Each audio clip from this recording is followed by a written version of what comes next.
Some Torah authorities claim that a person should sleep during the beginning of the night and spend the latter part of the night studying Torah. They explain that this is better for a person's health and better for him spiritually. The Talmud in Brachot 62b and the Rambam in Chot Diot 4:4 state clearly that sleeping at the end of the night towards sunrise is best for one's health. Therefore, if someone wishes to schedule himself to study Torah during the first hours of the night and to go to sleep afterward, this is permissible. The Ben Ish Chai states that it's healthier physically and spiritually to sleep the first half of the night. He adds that when a person first sleeps and then rises to study Torah after midnight, he brings more pleasure to Hashem than when studying Torah at all other times. He says that one can concentrate best during this time, since it's quiet and there aren't many distractions.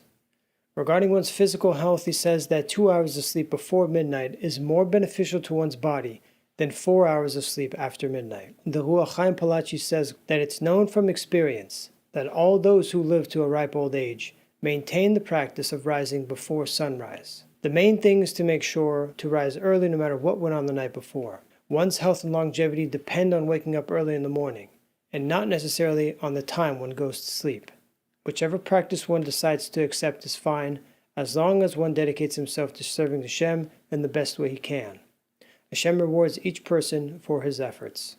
When it comes to connecting the day and night with Torah, it's recommended to devote some time just before sunset until after sundown to study, so that we join the day and night with Torah.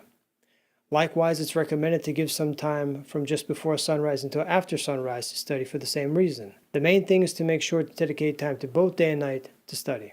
If someone feels a need to nap during the day because he's awake studying the following night, his sleep should be controlled to a minimum. Our sages taught in Sukkah 26b. Rav said it's forbidden to sleep during the day longer than a horse sleeps. Rashi explains that sleeping too long during the day is forbidden because it falls in the category of Bitul Torah, which is time wasted on nonsense when one can in fact be learning. Our sages teach that this is a grievous sin and there are many punishments for it. The Shulchan Aruch says that if one needs to sleep during the day in order to learn Torah and improve his concentration, he may do so. The Yekut Yosef concludes here that it's preferable to avoid daytime sleeping and spend more time studying. If the nap will help one to concentrate better, it's permitted to nap, but should be kept short. In any event, one's intentions should always be for the sake of heaven, and not for the sake of pleasure. Siman 1 Alachas 16 says, the practice of getting up before sunrise to pray Shachrit should be given great importance.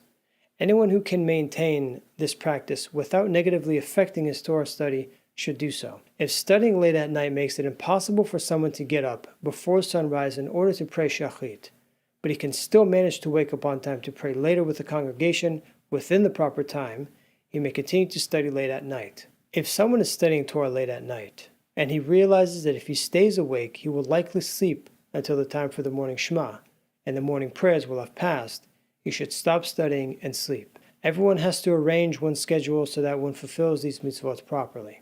One should start to recite the morning Shema before sunrise so that he's finished reciting the last blessing with sunrise. If a person recites the Shema after sunrise, he still fulfills his obligation, since the time for the Shema lasts until the end of the third hour of the day.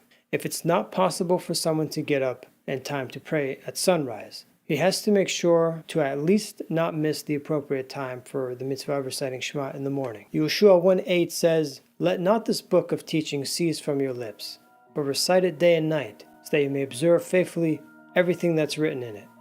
Only then will you prosper in your undertakings, and only then will you become successful.